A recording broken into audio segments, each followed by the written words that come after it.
द्रवहि दीन दयालु राघव साधु संगति पाई।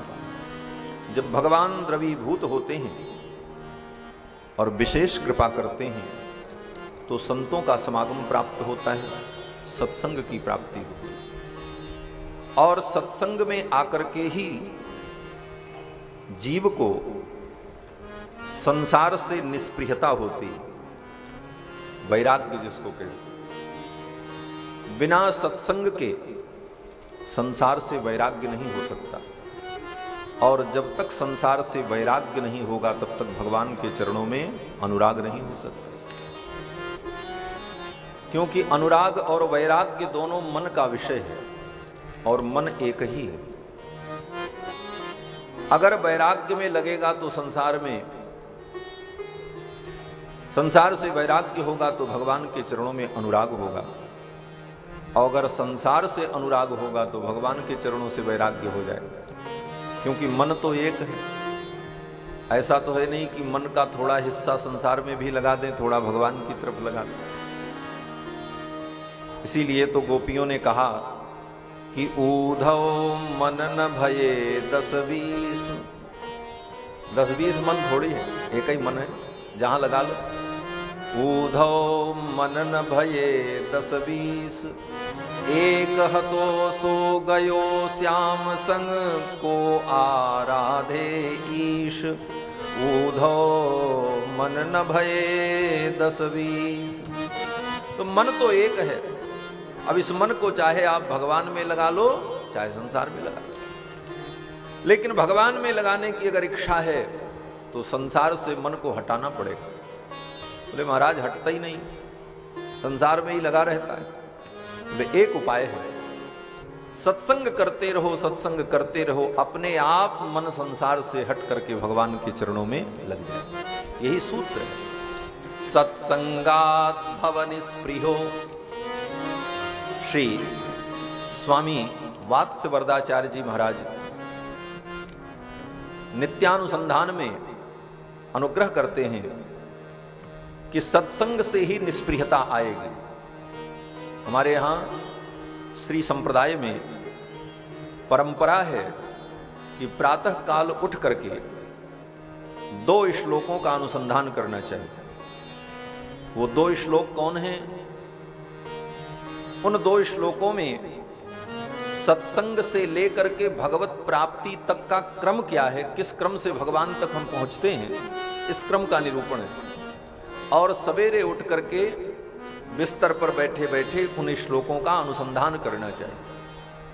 श्री वात्स्य वरदाचार्य जी महाराज उस श्लोक में कहते हैं कि सत्संगात भव निस्पृहो। जब सत्संग करोगे तो संसार से निष्प्रियता होगी। सत्संगात भव निस्पृहो गुरु मुखात श्रीशम प्रपद्यात्मवान। और जब संसार से निष्प्रियता होगी तो गुरु का अन्वेषण प्रारंभ हो जाएगा कि गुरु जी कहां मिले, किसको मैं गुरु बनाऊं, ये इच्छा उत्पन्न होगी।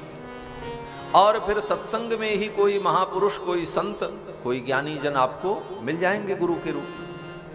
फिर गुरु जी क्या करेंगे? बोले गुरु जी महाराज आपको भगवान के चरणों में लगा देंगे, भगवान की शरणागति करा देंगे।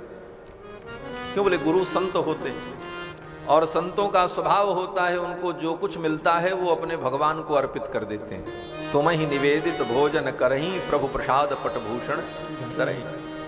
तो अगर कोई जीव भी संत के पास आता है तो संत क्या करते हैं? बोले उसको भी भगवान के चरण में डाल देते हैं। तो आचार्य के द्वारा, गुरु के द्वारा भगवान की शरणागति हो जाएगी।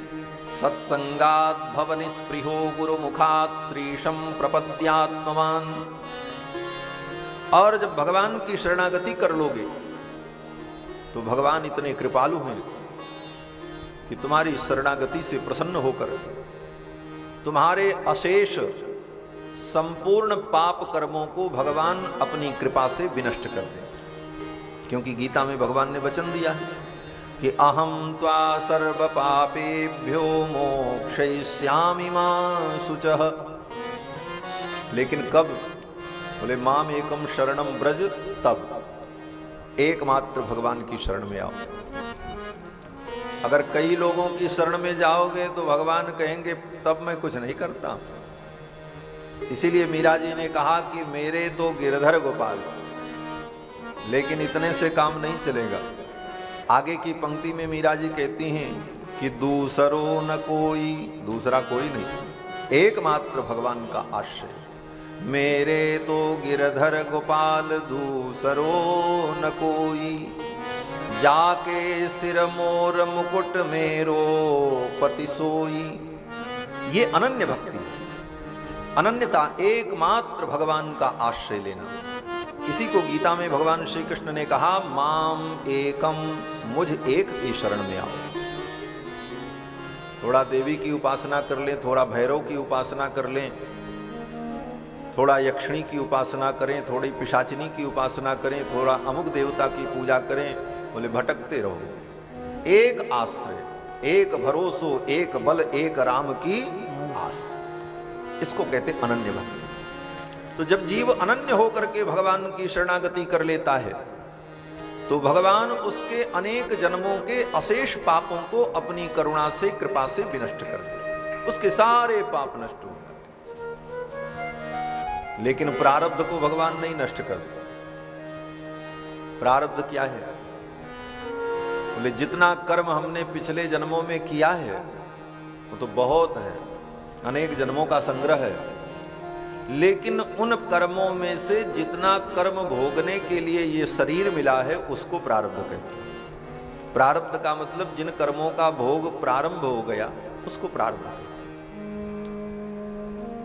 तो प्रारब्ध को भोगना ही पड़ता है, बाकी कर्मों को तो भगवान मिटा देते हैं, लेकिन भगवान कहते हैं प्रारब्ध को तुम भोग करके ही समाप्त करो। इसलिए बड़े बड़े ज्ञानियों को, बड़े बड़े भक्तों को भी अपना प्रारब्ध कर्म भोगना पड़ता है। तो भगवान की शरण में जब जीव आ जाता है तो भगवान उसके अनेक जन्मों के कर्मों को मिटा देते हैं और प्रारब्ध को भगवान छोड़ देते हैं कि प्रारब्ध को तो तुम भोग करके समाप्त कर लो। प्रारब्धम परिभुज्य कर्म शकलम प्रक्षीण कर्मांतरः, न्यासादेव निरंकुशेश्वर दया निर्लून मायान्वयो। इस प्रकार जब जीव कर्म बंधन से मुक्त होता है और भगवान का स्मरण करते करते मृत्यु की वो घड़ी जब आती है तो भगवान स्वयं कृपा करके उसके हृदय में अनुग्रह करते हैं। क्या अनुग्रह करते हैं? बोले आत्मा के अंदर विराजमान जो अंतर्यामी परमात्मा है वो भगवान स्वयं उस जीवात्मा को लेकर के, अपनी गोद में लेकर के सुषुम्ना नाड़ी के मध्य से भगवान उस जीव को लेकर के निकल जाते हैं।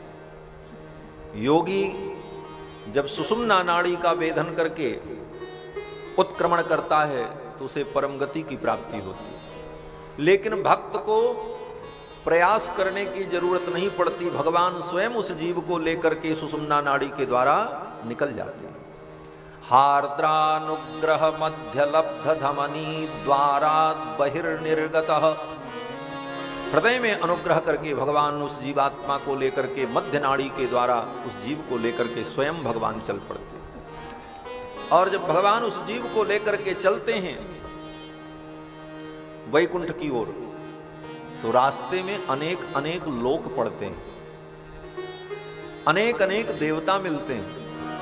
दिन के अभिमानी देवता, रात्रि के अभिमानी देवता, महीने के अभिमानी देवता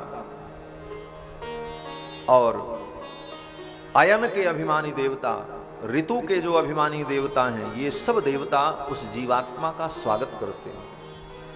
मुक्तोर्चिरदिन पूर्व पक्ष षडदुमाशाब्दवातां सुमत ग्लौर्विद्युद्वरुणेन्द्र धात्रिमहित सीमांत सिंध्वा प्लुतः।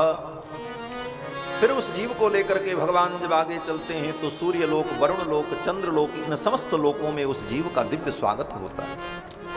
और इस प्रकार उस जीवात्मा को लेकर के भगवान कहां पहुंच जाते हैं? ब्रह्मांड की सीमा जहां समाप्त हो जाती है, वहां पर सीमा पर एक नदी है जिस नदी का नाम बिरजा है। इसीलिए महात्मा लोग जयकार बोलते हैं तो कहते हैं सरयू बिरजा की जय। विरजा नाम की नदी प्राप्त होती है और उस नदी में भगवान उस जीवात्मा को लेकर के प्रवेश कर जाते हैं। बिरजा नदी में प्रवेश करते ही, स्नान करते ही उस जीवात्मा के जो कर्म की वासनाएं रहती हैं वो वासनाएं भी समाप्त हो जाती हैं। और नदी में इस पार वो डुबकी लगाता है और उस पार जब निकलता है तो सामने दिव्य भगवान के महावैकुंठ का दर्शन होता है। और उस पार जाते ही उस जीवात्मा का दिव्य रूप हो जाता है। शंख चक्र गदा पद्म धारण करके चतुर्भुज रूप को प्राप्त कर लेता है। और फिर भगवान के पार्षद उसका स्वागत करते हुए लेकर के जाते हैं, पालकी में बैठा करके पूरे वैकुंठ का उसे भ्रमण कराते हैं। पूरे वैकुंठ का भ्रमण करने के बाद वो जीवात्मा जब भगवान के दिव्य महामणि मंडप में प्रवेश करता है, जहां पर शेष की शैया पर भगवान श्रीदेवी, भूदेवी, नीला देवी के सहित 96 करोड़ अपने पार्षदों के सहित भगवान वैकुंठनाथ विराजमान रहते हैं। भगवान के उस दिव्य स्वरूप को देख करके जीवात्मा बार बार भगवान को साष्टांग प्रणाम करता है, लेटता है, प्रणाम करता है, फिर उठता है, फिर प्रणाम करता है, पुनश्च भूयोपि नमो नमस्ते। बार बार भगवान को जब प्रणाम करता है तो पौनः पौन्यम निवारयन्, भगवान अपने हाथ के द्वारा ऐसे इशारा करते हैं, बस बस हो गया, बार बार तुम्हें प्रणाम करने की जरूरत नहीं है। और उस जीवात्मा को उठा करके भगवान अपनी गोद में बैठा लेते हैं और सदा सदा के लिए वो जीवात्मा भगवान के सान्निध्य को प्राप्त कर लेते हैं। ये जीव के गति का वर्णन किया है शास्त्रों में। इन श्लोकों का नित्य प्रातः काल अनुसंधान करना चाहिए। इस श्लोक में सर्वप्रथम यही कहा आचार्य ने कि इसका प्रारंभ, इस गति की प्राप्ति जीव को कब होगी?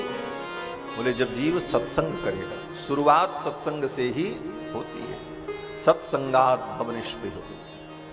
तो बंधुओं, भगवान की जब विशेष कृपा होती है तो जीव को सत्संग की प्राप्ति होती है।